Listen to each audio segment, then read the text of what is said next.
Hormatly vatandaşlar, men ýene siziň bilen Murat Gurban. Başlamakam başda şol siziň hemme musulmanlar Allah Teala Türkmenistanyň içinde daşyna ýaşaýan Türkmenistanlaryň roza bayramy bilen gutlaýan we şu roza aýyna bar islerini Allah'dan Hudaýdan kabul etsin ve yerine getirsin. Inni biz öňkü gepleşigimizde Türkmenistanyň prezidenti bardy gurulmadyk.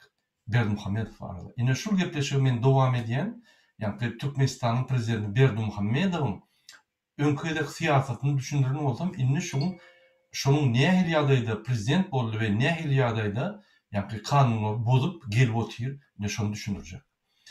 Biz 2006-njy ýylda 20-nji dekabrda barymyz bilýär, Niýazow öňkü Türkmenistanyň prezidenti Saparmat Niýazow ofitsialny öldü diýip aýtdylar. Ol ofitsialny 20-ni öldümi ýa 10-ny öldümi ýa 15-ni öldümi, ony Allah bilsin. Sebäbi bular soňky kumamenda çel garaşyp 20-nji dekabrda Niýazowyň ölünini bular ýani howpsuzlyk geňeşini geçirdip, oňa ýolbaş hökmüni Berdimuhammedow belläp we şo ýerde ýani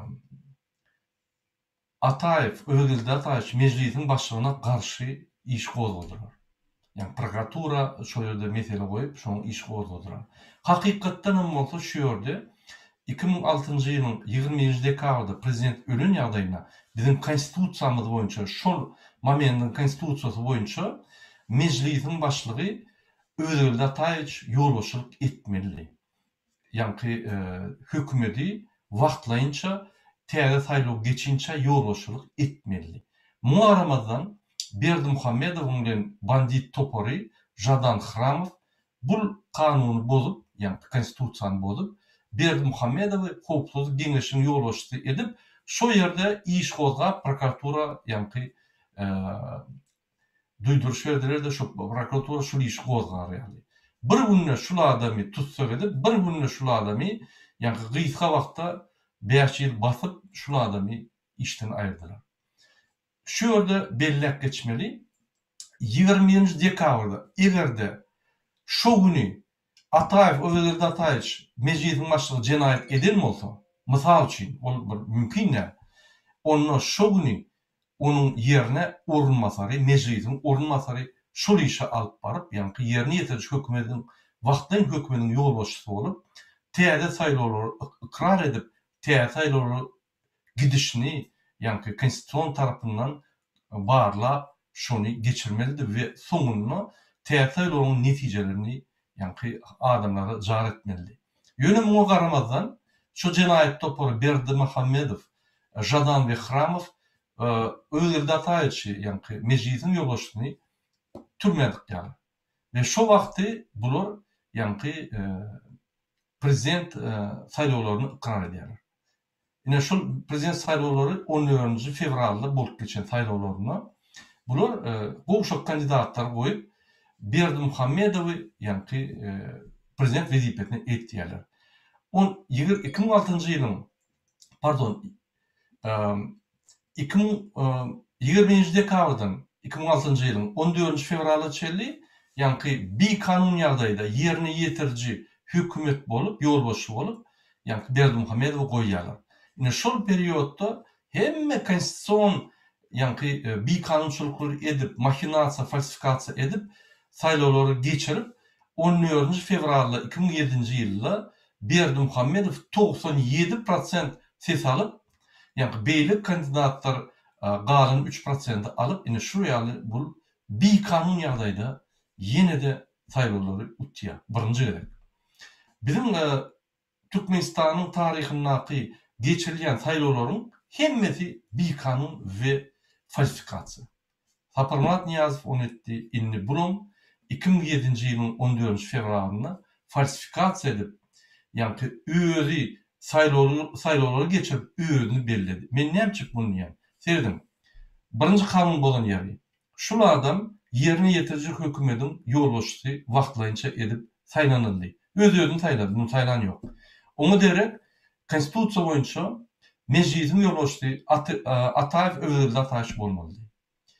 Eger de o Ataev özlerinde Ataev bolmadyk ýagdaýynda onuň orunmasary, mejlisin orunmasary bolup şul ýanky wagtlaýynça 14 fevrala çeldi hökümeti alıp barıp saýlawlar ikrar etmeli. Ine şu ýerde bozuldy. 3-nji konstitusiýanyň boluşy ýeri bul ýerine ýetirji hökümet hökmüni ýanky alıp bardy we öz kandidaturyny goýdy saýlawlara. Bul konstitusiýa boýunça gadagan. Sebebi ýöret edilýär, haçanla bir ýerine ýetirji hökümet bolsa, özü saýlawlara geçirip elbetde olutur. Şonu bolmaz ýaly, diňlik bolar ýaly, konstitusiýanyň şertlerine ýerine ýetirji hökümetiň ýerine ýetirji adamy wagtlaýynça, ýani gysga ýagdaýda belinilen adam hiç wagt saýlawlara gatnaşmanyň haky ýok.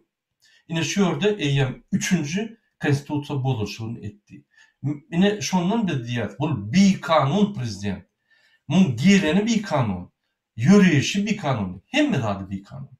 Bu diňe jenaýatçy adam, diňe şul jenaýaty bozan ýagdaýyna, ýani şul Jadan Hramow we Berdimuhamedowy biz ömürlük jenaýata çekmelidik. Sebäbi bul banda topory. Inni sereleriň bolýa. Ine muňa ünsür berdik, inni ýygyder ýagdaýda nähil bu jenaýatçy Berdimuhamedow bir kanun Türkmenistanyň prezidenti ýene de kanunlar bozup gelýär. Ine seredim.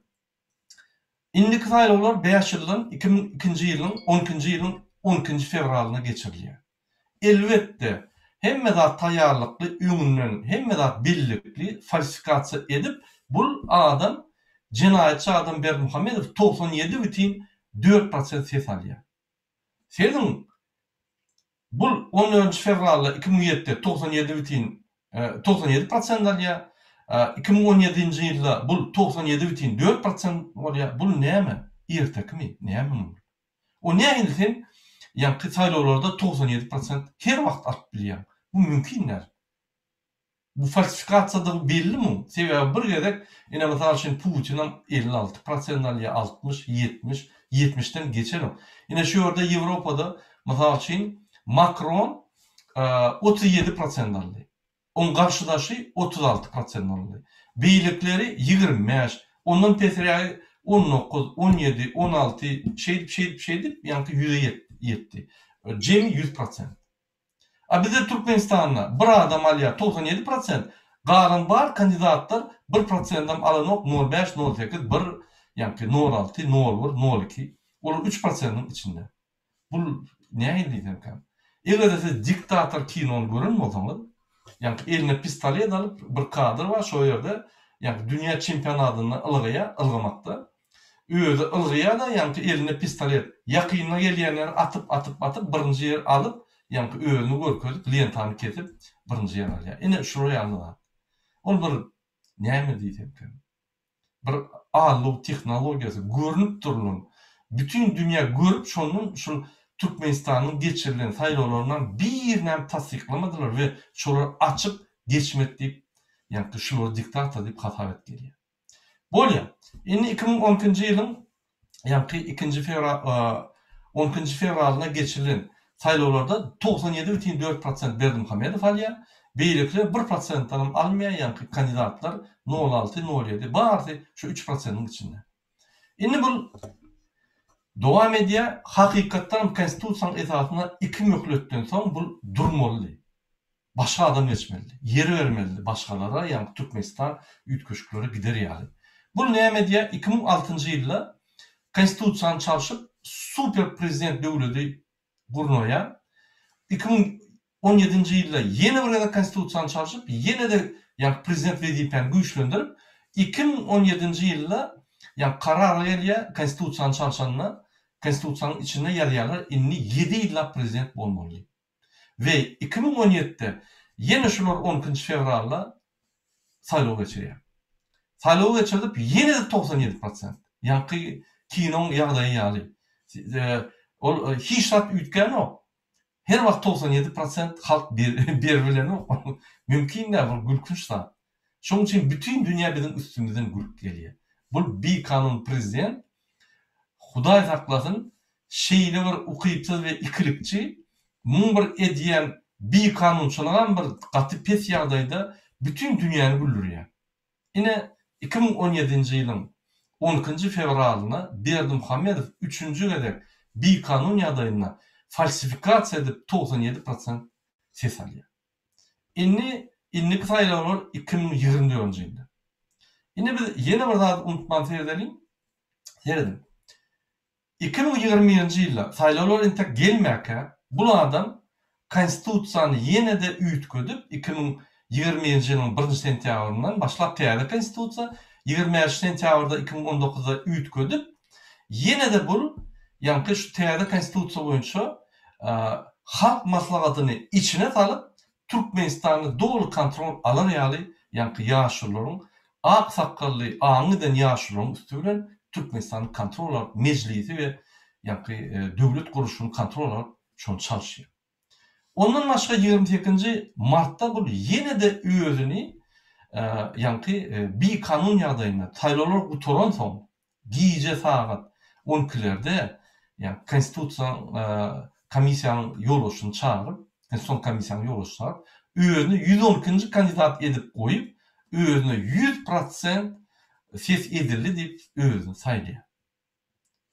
Ýene bir konstitusiýany boldy ine 28 martda. Mundan başga 14 aprelde ýene bir gedek konstitusiýanyň üstüne depelep tans edip bu özüni ýerine ýetirji ýolbaşçy bolup ýene de halk maslahatynyň içinde agzasy bolup olan bir kanun. Ýene de ýygynaga özü geçirip meclisiň ilkinji ýygyna özü geçirmen haky ýok. Halk deňeşiň. O ýerde meclisiň ýolbaşçysy bar. Şoň rol şol. Ona ýol bermen, özü geçirip, öz-özüne ses koyup, öz-özüni saýlaýar. Gizliň saýlandy diýä bolýan, telewizionyada açyk saýlawlar görkezýär. Bular kanun bozanna hiç sada seyretmeyen kanun bozýarlar, soň ýygynyň kagydyň üstüne düzelip, falsifikasiýa edip gidipýärler. Bu näçe beýdi? Sebebi ine 20 sentýabrda 2020-nji ýylda Serdar Berdimuhammedow halkyň arasynda çiburaşkyn ine şoň 40 ýaşly bolýar. Ine şoňa çelli şu zatlary çalt ýagdaýda geçirmek we şonu prezident etmek. Ýene de falsifikasiýa bar. Ine şoň üçin biziň durmuşymyz üýtgen ok. Şoň üçin biziň durmuşymyzda täzelik bolmaz, reformalar bolmaz, bakly durmuş bolmaz, Türkmenistan ösmez. Diňe bir maşgaly bir tokmaz. Sebäbi bular Türkmenistanyň prezident wezipesini özüni ömürlük tokuma wezipe dip saklap ulanyp gelýärler. Biz burada näme araşýar? Adalatlyk hiç garşymaýar. Öz adalatlygymy almak üçin bir gün dörer dip pikir edýär, hiç wagt bermez. Ine şulum ine häzir newtiň bahalar galar, hemme zat gowlaşar. Adamlar seriýozrak bolun. Bu adam inni döwleti basyp aldy. Bu parçalar diýär. Ýuwaş-ýuwaşdan görerseňiz 2020-nji çelli parçalar geçdi diýär. Bu döwleti, bu prezident wezipesini ogurlandan soň inni döwletimiz ogurlap diýär. Inni biz galyp şonu wagtyny aýtmasak, haçanla parçalar geçen ýagdaý, konstitusiýanyň çalşan ýagdaýynda bu parçalyk Berdimuhammedow parçalyk ýa Türkmenistan parçalygy, onun parçasy Berdimuhammedow bolan ýagdaýynda bizim galmany ýabırdat diýmeni hakymyz ýok. Bizi gamçylar ursalar haky bar. Biz hiç ýerde gürlemeni hakymyz ýok. Bolmadan täze konstitusiýanyň esasynda biz parçamyza boyun eýmeli. Şu näme diýsede, hemmeler break dans etmeli, erteden başlap onun ýerden akşama çellise edämeli onu. Her kim malynyň, 3 malynyň ikisini hökümete tapşyrmaly, her ýyl ýylyň soňuna diýse edämeli. Salgytlar näme salsa salar. Bize näme diýilse etmeli bol. Häzirem edýär, häzirem bir kanun ýagdaý edýär. Ýöne häziriň on renki bir kanun. Ine soňlar şoň renki kanunlaşdyrylýar. Ine poýuz giden soň elini poýuny ýyna ylgamak bolup besполезно. Ortaň diýýärli, после драки кулаками не машт. Uruşdan soň muştuň göküň tapagy ýok. Hiç peýdasy ýok. Ine şoň üçin men size ýygylar düşündirdim. Ine 2006-njy ýyldan bäri Türkmenistan'ın prezidenti diňe konstitusiýany bozup jinayatçylyk işini etken. Yuridik tarapyndan. Şunu diňe şol edenler üçin ömürlük bir türme basmak. Bundan başga bir topar haramlyk etdi. Guruluş biznes müstülen pullarymyzy ogurlady. Bizim jemgyýetimiziň bilimini ogurlady. Bizim jemgyýetini çukura soktu. Bizim ykdysadyýetimizi çukura soktu. Bizim siýasatymyzy bütün dünyadaki Türkmenistan'ın siyasetini çukura soktu. Ine şu Berdimuhammed. Bizimle şuna milli lider, arkada şöhret demek adamlar şunu diyenle utanmalı. Tevem, bu adam cinayetçi Berdimuhammed. Bunu bir tifakta tutsak etmeli. Ine menimle şu Prezident Berdimuhammedow'un yani alıp baran siyaseti nähiliýadada bolly, gelli we nähiliýadada gidi oturanly siz düşünürdim. Gysga ýa-ni variantda. Inni hormatly vatandaşlar. Men size bir soru bereyim. Biz Türkmenistan'ın daşyny işleýär. Biz Türkmenistan'ın içini işleýär. Biz kösenýär. Ene gowulaşar, ene qardalyp, ýa-ni studentlerimize pul berýär. Ene häzir gowulaşar, men kazananla qarlarymy berem. Ýok, düzelmez. 2022-nji ýylyň soňuna çenlik hiç tap düzelmez. 2022-nji ýylyň soňuna 2023-nji ýylyň başynda ýoş-ýoş ýa-ni gowulaşar da ýene şu beton ýaly dondurup kaldy. Näçe? Sebebi reformalar geçirmek üçin bize ukyply adamlar gerek. Men size misal getireyim. Ine Harbulyň adamlar aýdýar. Bizde ýürüýte Orsetden, Ukrainadan we Ýewropa döwletlerinden gelen mehanizmler gelýär. Raketany uçurmak. Hiç kim bolmadan adam bolmadan şu raketleri stansiýany ýa-ni dolandyrmaga daşyna ýa-ni sallatları koyup bular maket hökmünde dur. Çüýre. Ine şonuň Türkmenistan'ın ekonomikasy. Näçe bu reformalar geçirmek.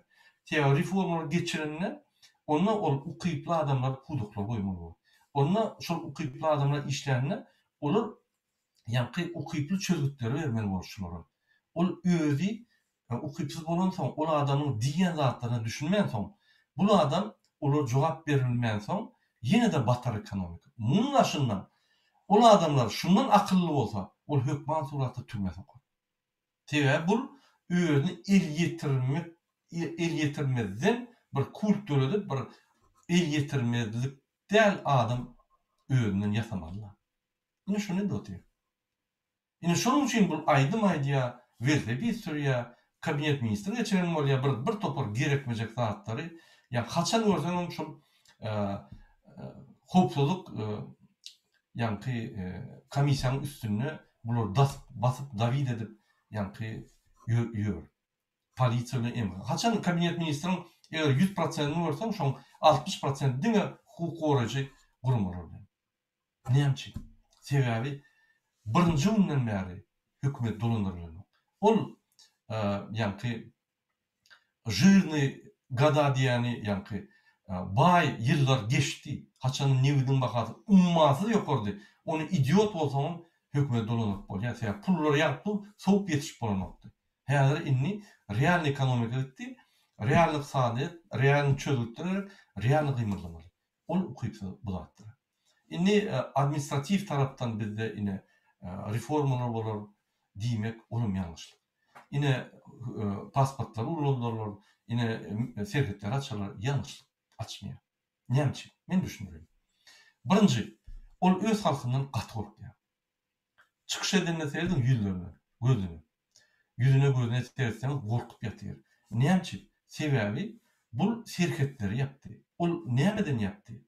Gorkuzundan ýapdy. Şonu açaýsa, ýa hem adamlar çykyp gider, ýa hem adamlar girip şunu aýrarlar diýip gorkýar. Öz halkyndan gorkýar. Öz velayetlerden gorkýar. Giden ok hiç ýere. Bunu şöyle tutsak edip yığınarlar deyip korktu. Şöyle perivarot bolur deyip. Oğul niye veriyor? Oğulunu tutaytalar iğden koşun iyi öptüler yani. Şuraya korktu.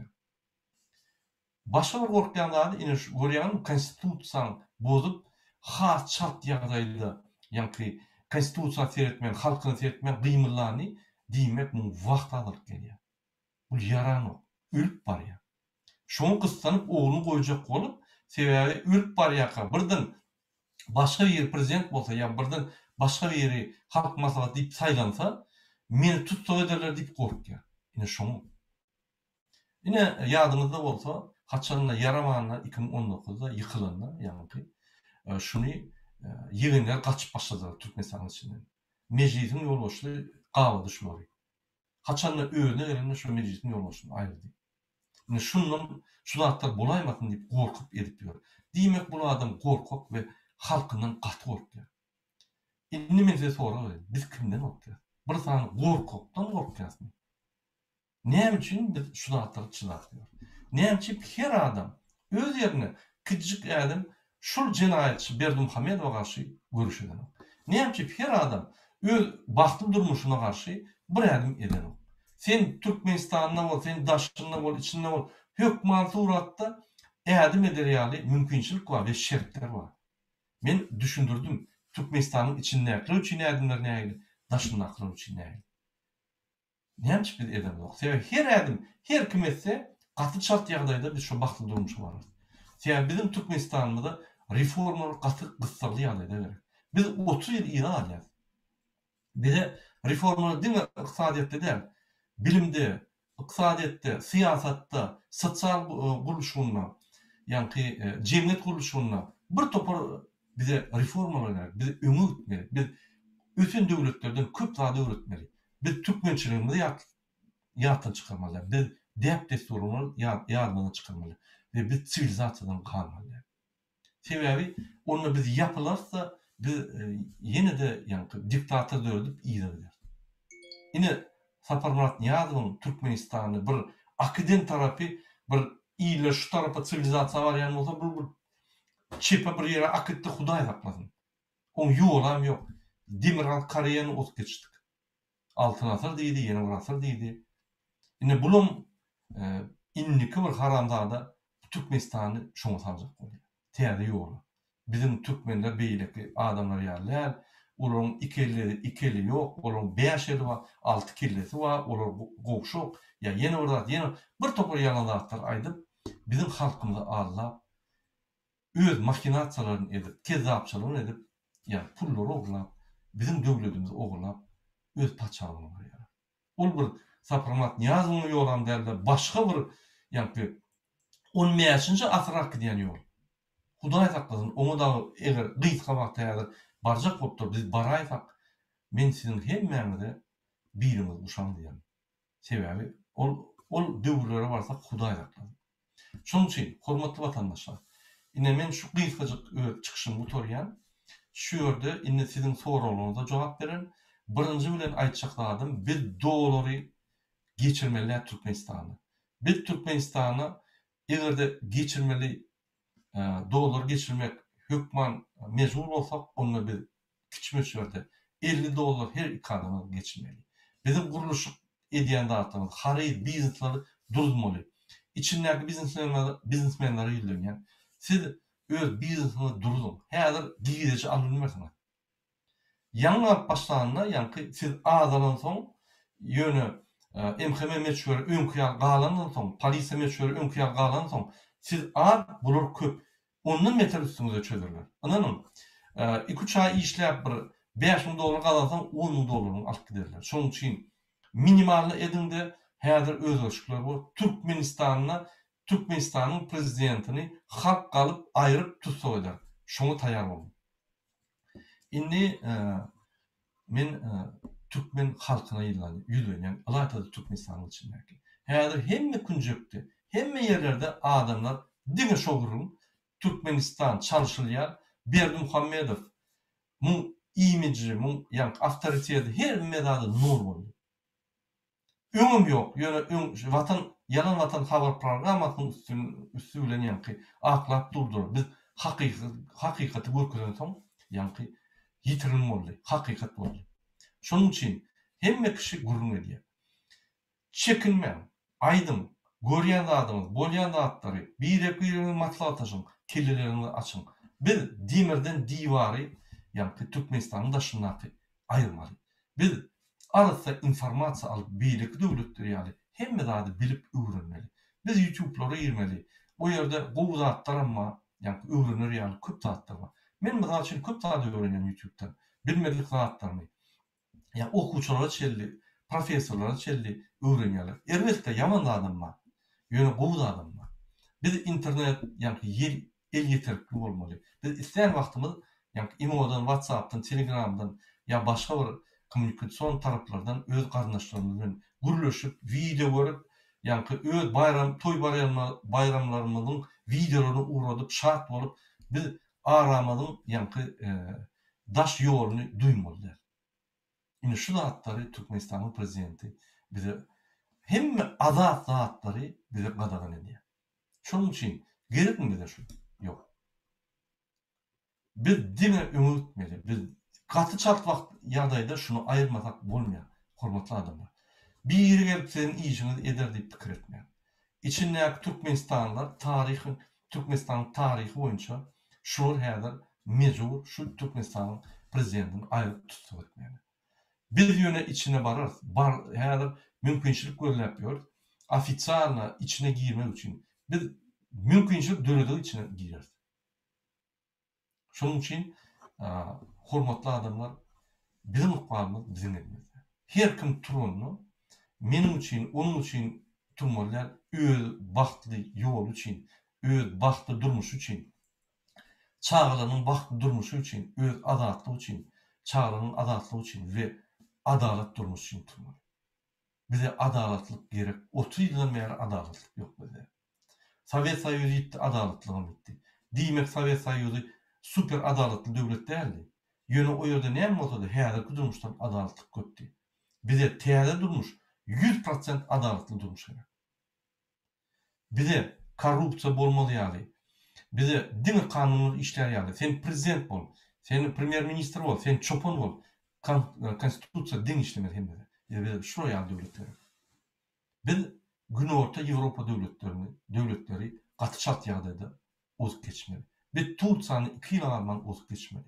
Bize köp özgörçlikler we köp ýeňişler garşyp dur. Bizim durmuşymyz häzir gatdaldan geçip ötüyor.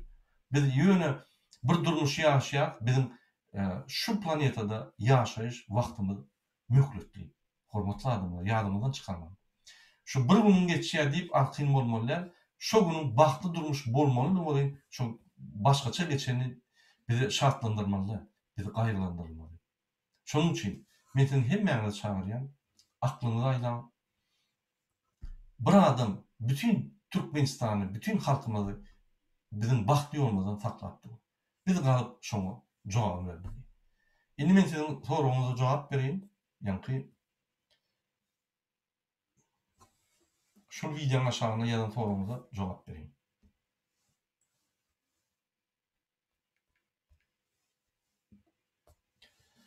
Sapa Saparov ýazýar. Murada, salam aleykum. Bul haramzadany, jenaýetçini basmaly. Däl, onuň özem oglunam ölüm cezasyny berip asmaly.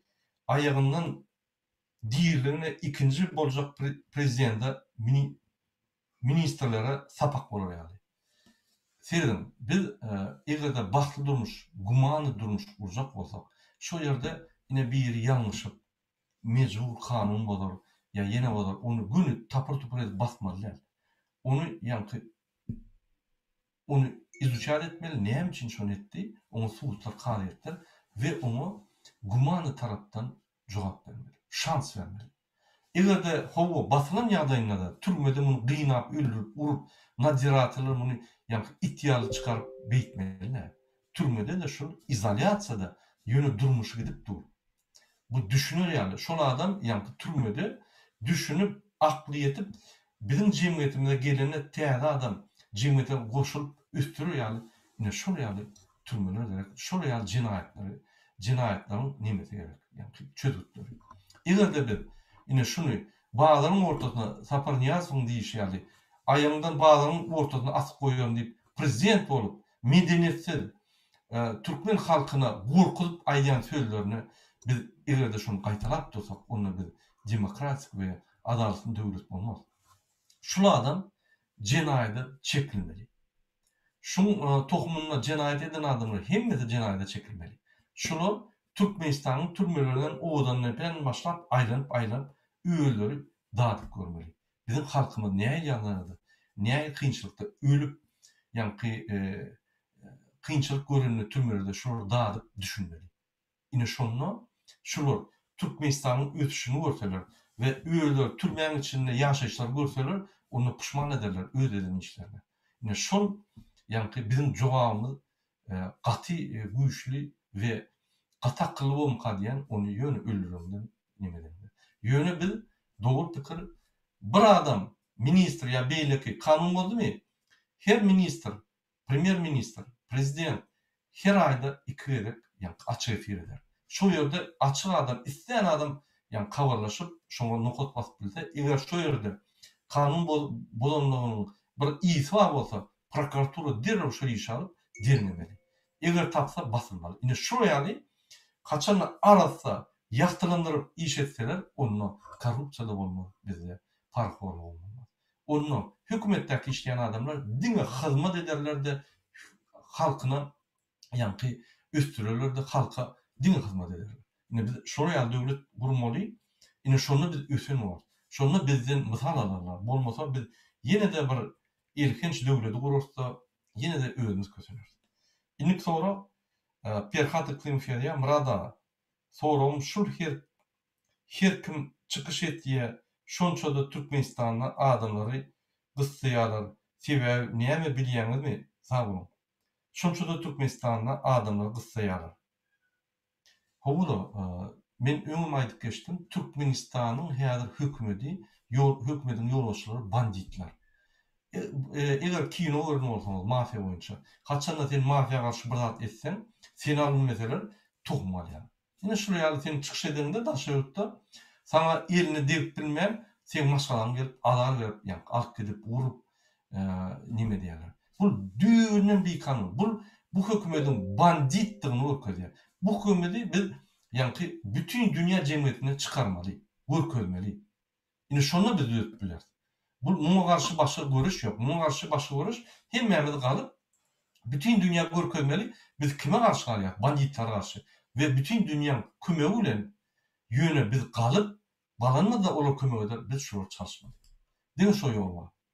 Olaryň edýän zady düýüne bir kanun. Egerde bir tokma ýa bir ýani maşgala basyş etseler, imsim otursak, bular gorkdylar diýip şo basyş edýär. Ýöne her kim dowam çykyş edip dursa, basışına aýýarlar, besполезно.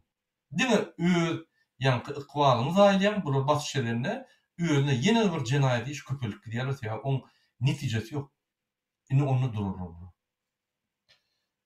Максат Байрамович Сапармадов, вы сами можете ответить на ваш вопрос, вы такой же лидер, как я. Ahmet Mahmud, Murad'a häzir iň soňky habarlardan polislere öý berýärmiş diýip eşitdim. Bu adam inni täze ýani diktatorun bir ömrü evolüsiýasy bar. Şu näme bolup geçe hemme ýerde birdir. Birinji bu bir kanun ýagdaýda ýani konstitusiýany bozup gelýär. Soňky ýyllarynda konstitusiýany şeýle bir ýani açyk bolýar, sebäbi şonu bozmasa gaty gorkýar. Bunu alarlar diýip. Ine boldy. 28-nde 14-nde gördüňiz. Ine şundan soň bu näme diýär? Repressiýany güýçlendirýär. Repressiýa diýmek MHM polis işlerini gısyp halky gırdyrýar. Bu etmel ol agoniýa diýilýär. Soňky ölümüň öňündäki bolýan işler. Ine şonu diýär. Şonuň üçin ine howla şol adam polislere ve MHM işgärleri aýlygyny aldyrar, kwartira berer, maşin berer. Bular diýer ýöne halkyny işler etmek. Sebäbi bu halka garşy uğraşýar. Bu halka garşy töwüş alyp barýar. 30 ýyl ýani şular. Şonuň üçin men ýani beýik türkmen watançylyk uruşy.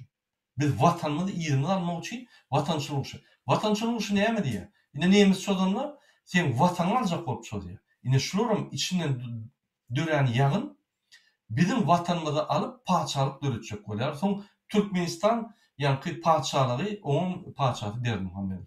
Onuň konstitusiýa boýunça, paçalyk konstitusiýa boýunça oğluna ýani kakadyndan oğluna şeýdip aktygyna geçip ýani bolly bolýar. Olaryň bunu idiotlardan biz gördük.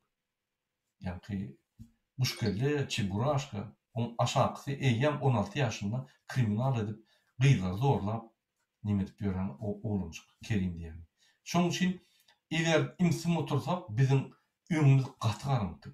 Men siz öňünden analitik boýunça analiz edip, ýa-ni logika boýunça analiz edip biz öňümüzi serip size aýdýar şunu. Inni bolly, inni ýatmak ýok. Oturmaň inni. İçinden gaç gideniňiz bilen tok ýok. Diňe içine girip düzeltmeli. Sebäbi içinden gitsek hemmemiz. Onda bulun bizim döwletimiz bulun eline berdimiz bolýar. Padarka berdimiz bolýar. Ondan sen niýe dolanjak? Mysal üçin sen Ýewropa bararsyň men ýaly. Ine çağırym östüzad etdi. Bular Türkmenistanda bolup görmedik. Bir näçesi boldy, bir näçesi bolup görmedik. Bular menden soraýar. Ine her kim öz watanyna gidiýär, bizi berdi. Ine men şu watanyma gitmek üçin, enatalarymyň ejimi görmek üçin, dogan garnaşamy görmek üçin, bizim halkymyzyň bagtlylygyny görmek üçin göreşýär. Men bagtly däl diýip bolanok, men bagtly. Ýöne menim garnaşam, dogan garnaşam, ejimde hemme bagtly bolmaly. Hemme türkmen halky bagtly bolmaly. Şol ýaly men kiyal problemi hemmemizde bar. Hemmemizde problemi biz bagtsyz. Howala bir ýerde Amerikada ýa Ýewropada pul şeýle edýär, ýa-ni bagt diýip, ýa-ni 50 gram çen bolýan oğlanlar ine şoňa bagt diýip pikir edýär. Bagt däldir ol. Wagtlynçy bagt. Ömürlük bagt. Haçanda watanyň bolsa, haçanda dogun arnaşyň bolsa, haçanda ýat toý edende hemmesi üýçde onda bagt bolýar. Öz watanyňda, ýat ýurtda. Sen ýat ýurt, sen beýle ýatsaňam, eýle ýatsaňam ýat bolýar. Dili deňdäl, däp desuri deňdäl, aňyrdan gelýän gyl-kıyafetler deňdäl, sistema deňdäl, köp zat deňdäl. Hökman ýa-ni diskomfort döýýär. Ine şuň bilen şu soralar jogap berip tuturdum. Şuň bilen men efirimi tutarýan, inniki gepleşikleri çelli. Sizin hemmäňize ýene bir edek orada bayramlar gutly bolsun diýen, şul orada aýyna islegleriniz hemme öz Allah'dan dileyen niyetleriniz yerine yetsin. İnşallah Türkmenistan'a hükman suratda demokratiya dörer ve Türkmenistan azat olur. Bulmasa bizim bar şu çakat şelli ata-babalarymyň dogun anlaşan bizim eden işlerimiz nol bolýar. Hemmemize men diňe sağlyk arzu edýär. Sağ olun.